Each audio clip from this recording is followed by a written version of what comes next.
নমস্কার। আজকের ছোট গল্প সুকুমার রায়ের ব্যোমকেশের মাঞ্জা।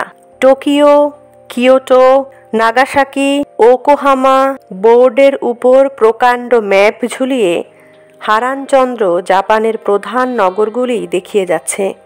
এরপরেই ব্যোমকেশের পালা। কিন্তু ব্যোমকেশের সে খেয়ালই নেই।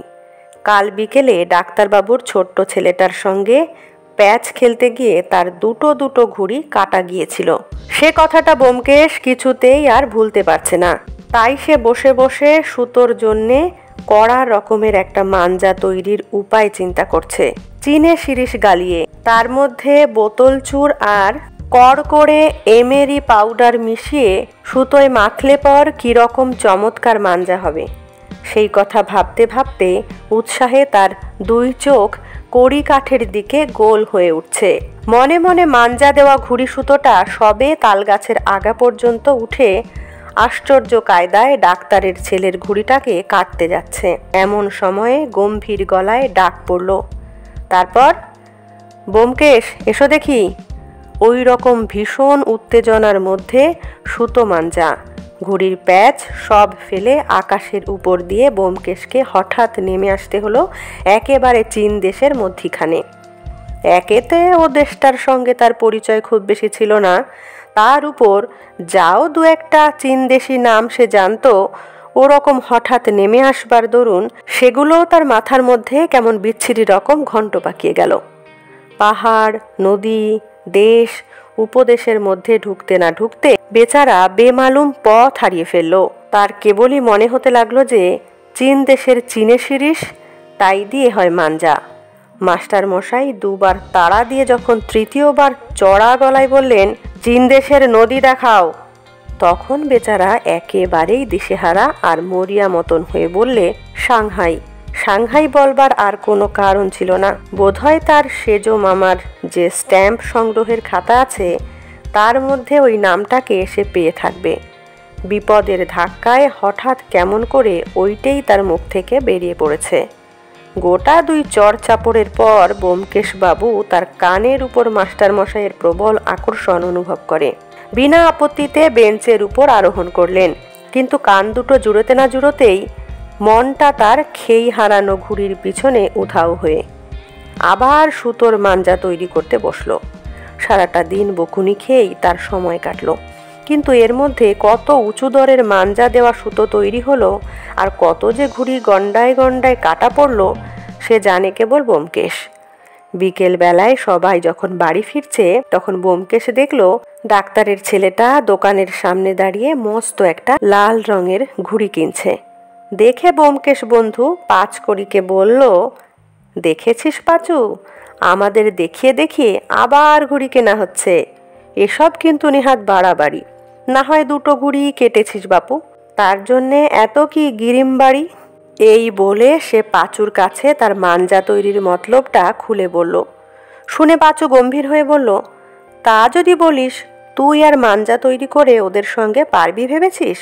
ওরা হলো ডাক্তারের ছেলে, নানা রকম ওষুধ মশলা জানে। এই তো সেদিন ওর দাদাকে দেখলুম শানের উপর কি একটা আরক ঢেলে দিলে আর ভস ভস করে গ্যাজালের মতো তেজ বেরুতে লাগলো। ওরা যদি মাঞ্জা বানায় তাহলে কারু মাঞ্জার সাধ্যি নেই সে তার সঙ্গে পেরে ওঠে। শুনে ব্যোমকেশের মনটা কেমন দমে গেল। তার ধ্রুব রকম বিশ্বাস হলো যে ডাক্তারের ছেলেটা নিশ্চয় কোনো আশ্চর্য রকম মাঞ্জার খবর জানে। তা নইলে ব্যোমকেশের চাইতেও 4 বছরের ছোট হয়ে সে কেমন করে তার ঘুড়ি কাটল। ব্যোমকেশ স্থির করলো যেমন করে হোক ওদের বাড়ির মাঞ্জা খানিকটা জোগাড় করতেই হবে। সেটা একবার আদায় করতে পারলে তারপর সে ডাক্তারের ছেলেকে দেখে নেবে। বাড়ি গিয়ে তাড়াতাড়ি জলখাবার সেরে নিয়ে ব্যোমকেশ দৌড়ে গেল ডাক্তারবাবুর ছেলেদের সঙ্গে আলাপ করতে। সেখানে গিয়ে সে দেখে কি কোণের বারান্দায় বসে সেই ছোট্ট ছেলেটা একটা ডাক্তারি থলের মধ্যে কি যেন মশলা ঘুটছে। ব্যোমকেশকে দেখে সে একটা চৌকির তলায় সব লুকিয়ে ফেলে সেখান থেকে সরে পড়ল। ব্যোমকেশ মনে মনে বললে, বাপু হে, এখন আর লুকিয়ে করবে কি, তোমার আসল খবর আমি পেয়েছি। এই বলে সে এদিক ওদিক তাকিয়ে দেখলে কোথাও কেউ নেই। একবার সে ভাবল, কেউ আসলে এর একটুখানি চেয়ে নেব। আবার মনে হলো, কি জানি চাইলে যদি না দেয় তারপর ভাবলে, দূর, বাড়ি তো জিনিস, তা আবার চাইবার দরকার কি? এই এতটুকু মাঞ্জা হলেই প্রায় 200 গজ সুতোয় শান দেওয়া হবে।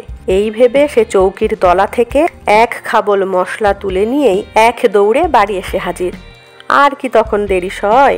দেখতে দেখতে দক্ষিণের বারান্দা জুড়ে সুতো কাটিয়ে মহা উৎসাহে মাঞ্জা দেওয়া শুরু হলো। যাই বলো, মাঞ্জাটা কিন্তু ভারী অদ্ভুত। কই, তেমন কড়কড় করছে না তো। বোধ হয় খুব মিহি গুঁড়োর তৈরি, আর কালো কাচের গুঁড়ো। দুঃখের বিষয়, বেচারার কাজটা শেষ না হতেই সন্ধ্যা হয়ে এলো।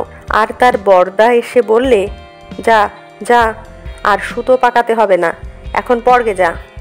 সে রাত্রিরে ব্যোমকেশের ভালো করে ঘুমই হলো না।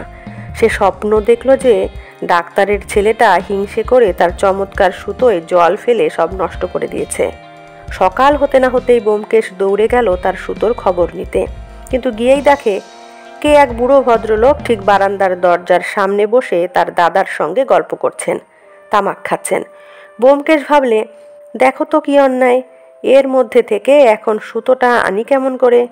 যা হোক, খানিকক্ষণ ইতস্তত করে সে খুব সাহসের সঙ্গে গিয়ে চট করে তার সুতো খুলে নিয়ে চলে আসছে। এমন সময় হঠাৎ কাশতে গিয়ে বুড়ো লোকটির কলকে থেকে খানিকটা টিকে গেল মাটিতে পড়ে। বৃদ্ধ তখন ব্যস্ত হয়ে হাতের কাছে কিছু না পেয়ে ব্যোমকেশের সেই মাঞ্জা মাখানো কাগজটা দিয়ে টিকেটাকে তুলতে গেলেন। সর্বনাশ! যেমন টিকের উপর কাগজ ছোঁয়ানো, অমনি কিনা ভস ভস করে কাগজ জ্বলে উঠে ভদ্রলোকের আঙুল টাঙুল পুড়ে বারান্দার বেড়ায় আগুন টাগুন লেগে এক হুলুস্থুল কাণ্ড। অনেক চেঁচামেচি, ছুটোছুটি আর জল ঢালাঢালির পর যখন আগুনটুকু নিভে এলো আর ভদ্রলোকের আঙুলের ফোসকায় মলম দেওয়া হলো, তখন তার দাদা এসে তার কান ধরে বললেন, হতভাগা, কি রেখেছিলি কাগজের মধ্যে বলতো? ব্যোমকেশ কাঁদো কাঁদো হয়ে বললে, কিচ্ছু তো রাখিনি, খালি সুতোয় মাঞ্জা রেখেছিলাম। দাদা তার কৈফিয়তটাকে নিতান্তই আজগুবি মনে করে, আবার ইয়ার কি হচ্ছে বলে বেশ 2-4 ঘা কষিয়ে দিলেন। বেচারা ব্যোমকেশ এই বলে তার মনকে খুব খানিক সান্ত্বনা দিল যে আর যাই হোক, তার সুতোটুকু রক্ষা পেয়েছে। ভাগ্যিস সে সময় মতো খুলে এনেছিল, নইলে তার সুতো যে যেত, পরিশ্রমও নষ্ট হতো। বিকেলে সে বাড়ি এসেই চটপট ঘুড়ি আর লাটাই নিয়ে ছাদের উপর উঠল।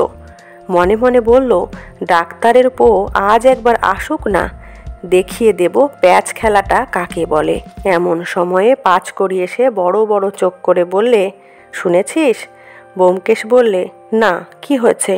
পাঁচু বললে, ওদের সেই ছেলেটাকে দেখে এলুম, সে নিজে নিজে দেশলাইয়ের মশলা বানিয়েছে আর চমৎকার লাল নীল দেশলাই তৈরি করেছে। ব্যোমকেশ হঠাৎ লাটাই টাটাই রেখে এত বড় হা করে জিজ্ঞেস করলে, দেশলাই কিরে? মাঞ্জা বল। শুনে পাঁচু বেজায় চটে গেল। বলছি লাল নীল আলো জ্বলছে, তবু বলবে মাঞ্জা? আচ্ছা গাধা, যা হোক। ব্যোমকেশ কোনো জবাব না দিয়ে দেশলাইয়ের মশলা মাখানো সুতোটার দিকে ফ্যাল ফ্যাল করে তাকিয়ে রইল। সেই সময় ডাক্তারদের বাড়ি থেকে লাল রঙের ঘুড়ি উড়ে এসে ঠিক ব্যোমকেশের মাথার উপরে ফরফর করে তাকে যেন ঠাট্টা করতে লাগলো। তখন সে তাড়াতাড়ি নিজের ঘরে বিছানায় গিয়ে শুয়ে পড়ল। বলল, আমার অসুখ করেছে। নমস্কার। কেমন লাগলো আজকের গল্পটি অবশ্যই কমেন্টে জানাবেন। ভালো লাগলে লাইক, কমেন্ট, শেয়ার করবেন। চ্যানেলটিতে নতুন হয়ে থাকলে চ্যানেলটি সাবস্ক্রাইব করে অল নোটিফিকেশান অন করে বেল আইকন প্রেস করবেন সবার আগে নোটিফিকেশান পেতে। ধন্যবাদ।